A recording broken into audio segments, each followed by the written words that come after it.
Et bonjour à tous, aujourd'hui on se retrouve pour une toute nouvelle vidéo, enfin plutôt même un enregistrement vocal parce que comme vous l'entendez dans vos oreilles et que vous le voyez, il n'y a pas d'image parce que j'ai des petits problèmes de câble de micro, bref, tout un tas de problèmes techniques. Ce sera réglé dans pas longtemps quand j'aurai de l'argent. En attendant, aujourd'hui je vous sors donc deux vidéos, une sur Secret Invasion dont on parle tout de suite, juste après le générique. Elle a kiffé la mélo, là j'suis dans le thème, j'suis dans ça.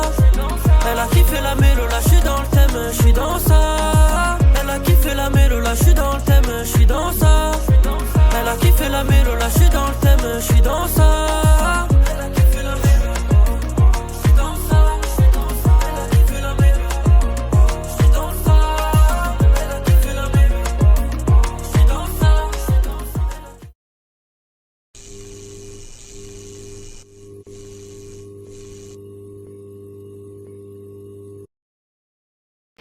Alors, Secret Invasion est donc une série Marvel. Alors, pour ceux qui connaissent pas ma chaîne YouTube, on peut dire, je pense que j'aime énormément Marvel. Même dans les trucs mauvais, j'arrive à trouver des choses positives, notamment en ayant revu Thor 4, je trouve que c'est pas un si mauvais film que ça. Captain Marvel est plutôt un bon film. Thor 2 est, je trouve, assez sympathique, sauf les Éternels et WandaVision. Non, ça, les gens vraiment crever, les gens qui font ça vraiment, il faut que vous mouriez vraiment de façon profonde parce que c'est nul à chier. Bref, mais donc on nous annonce une nouvelle série Marvel avec donc Nick Fury et Talos, et donc la fille de Talos, avec Secret Invasion qui est comme Civil War ou Infinity War, l'adaptation d'un arc très connu des fans de Marvel, puisqu'il s'agit d'un arc narratif dans lequel des millions et des millions de Skrulls ont infesté la planète et pris la place du gouvernement et de nombreux super-héros et vilains, parce que comme vous le savez, les Skrulls ont la capacité de changer de forme et de prendre l'apparence et la voix des autres, ce qui peut poser certains problèmes, notamment peut-être auprès des services secrets des États-Unis d'Amérique, entre autres choses.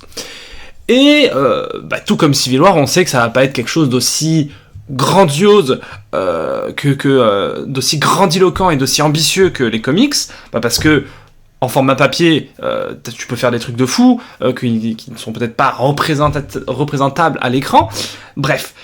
Et du coup, cette série, je l'attendais pas. Vraiment, pour être honnête, pour moi, Nick Fury, son histoire, elle était finie, elle était terminée, et pourtant, c'est une bonne série. Alors, je voyais déjà pendant la diffusion de la série tous les faux fans de Marvel qui étaient déjà en train de cracher leur haine sur les réseaux sociaux, que ce soit français ou américain, en mode « Oui, c'est la pire série Marvel, c'est la pire chose qui soit arrivée au MCU. » Oh, les gars, arrêtez, sans déconner. Genre, vraiment, il y a des gens, quand ils regardent des trucs Marvel, je trouve qu'ils exagèrent les défauts. Vraiment, c'est une série qui est pas exempte de défauts, principalement dans son dernier épisode, mais quand même par rapport à une série genre comme WandaVision ou Miss Marvel, c'est quand même pas à chier. C'est une série qui a plein d'idées. Et justement, son idée la meilleure, c'est justement la base de son scénario, à savoir que c'est donc les Skrulls qui peuvent prendre l'apparence des gens, et du coup, à chaque moment de la série, on ne sait pas si ce qu'on voit est un être humain ou si c'est un Skrull qui a pris son apparence.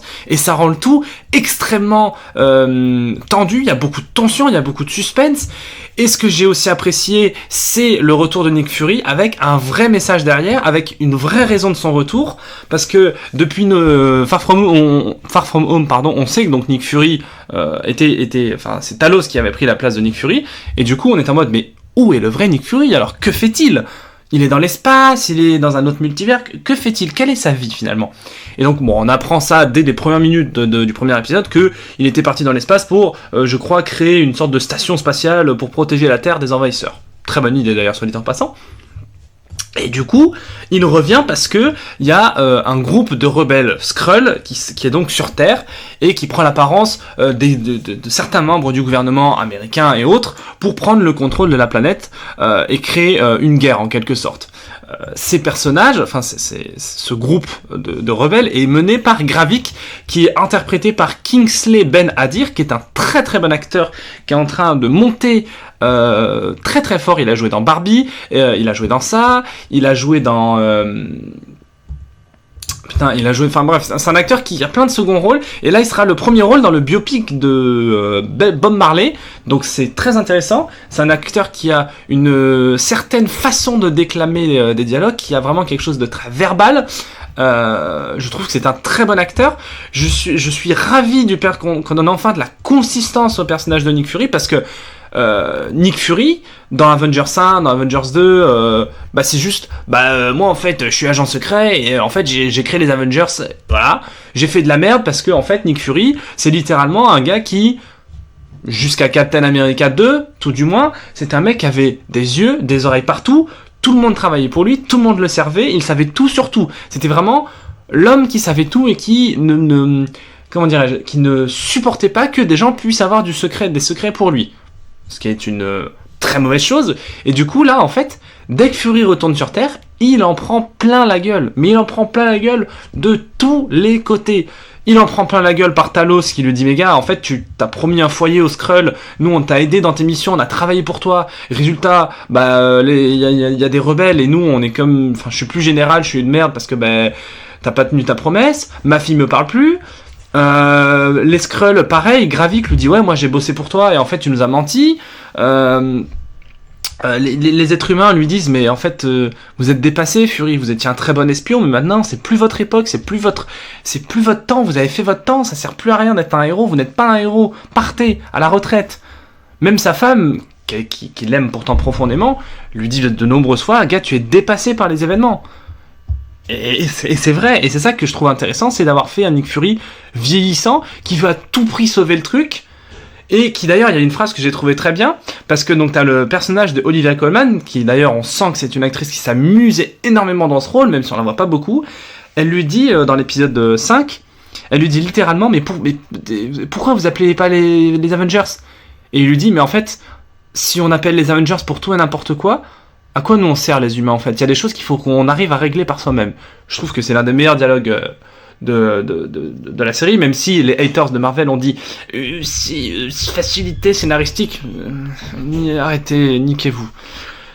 Pour moi, la technique, les visuels sont comme dans bon nombre de séries Marvel, sauf Moon Knight et Faucon et Soldat d'hiver, à savoir que c'est simple. En mode, il n'y a pas 36 idées de mise en scène, la photographie est simple mais travaillée, voilà, il n'y a pas, en termes de technique, c'est comme Barbie, c'est pas un truc qui va me rester, voilà. Ce qui va me rester, c'est les dialogues, le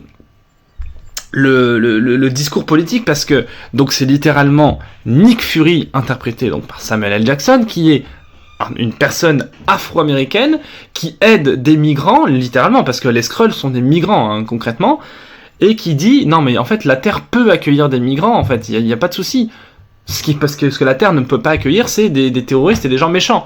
Et c'est justement, il y a deux idéologies dans la culture Skrull. Il y a d'un côté le général Talos qui dit oui, on peut vivre sur Terre et voilà, on vit notre vie et tout ça.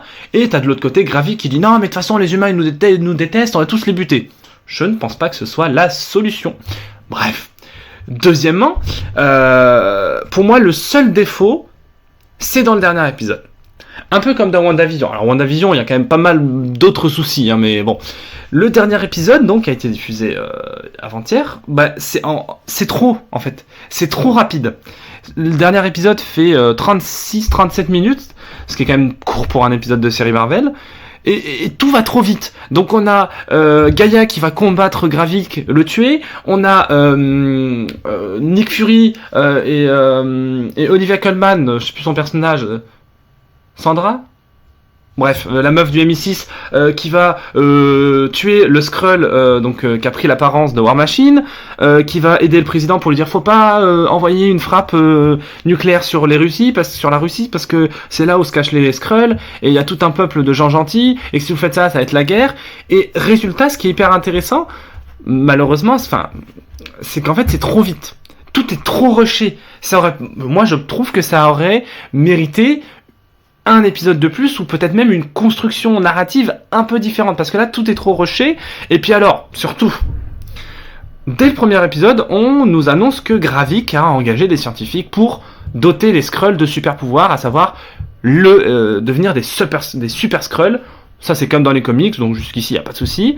Et que Nick Fury a ordonné à des agents du Shield, notamment à des Skrulls, de sur les champs de bataille des Avengers récupérer des ADN des héros et des vilains qui perdent du sang, parce que forcément quand tu te bats en Sokovie ou sur machin, eh bien tu peux perdre du sang. Et je ne sais pas, mais par exemple Hulk qui perd du sang, si tu prends le sang de Hulk, t'as des super pouvoirs. Donc ça peut être des choses un peu intéressantes pour certaines personnes.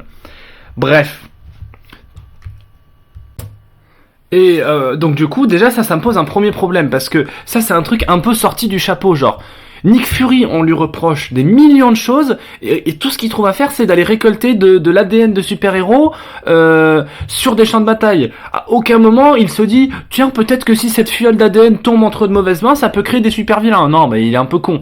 Et du coup, Gravik tombe là-dessus, il s'expose à la machine avec Gaia, qui est donc la fille de Thanos, et ils deviennent tous les deux des super Skrulls. Alors, avec entre autres les pouvoirs de Extremis, de Cull Obsidian, de Drax, de Mantis, de Captain Marvel. Et là, ça donne pour moi la pire scène pour moi de cette série. La scène, le combat entre Gravik et Gaia. Alors, c'est intéressant parce que donner des pouvoirs aux Skrulls, une gentille, un méchant, et faire la bagarre. Moi, j'adore ça, la bagarre, j'adore les super pouvoirs.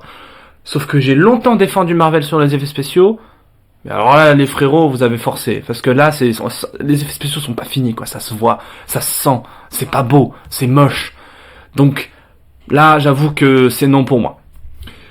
Mais sinon, en dehors de ça, c'est une très bonne série avec un discours politique actuel et émouvant, des acteurs tous au top, ça joue bien, c'est sympathique, c'est clairement pas la meilleure série Marvel, mais en tout cas, en termes d'écriture de personnages et de dialogue, c'est l'une des meilleures. Bref, c'était votre Captain Melboy, on se retrouve à bientôt pour de nouvelles aventures, notamment sur le Manoir Hanté, et Dune 2 bientôt, qui sera le pire film de cette année. Allez, bise et à bientôt.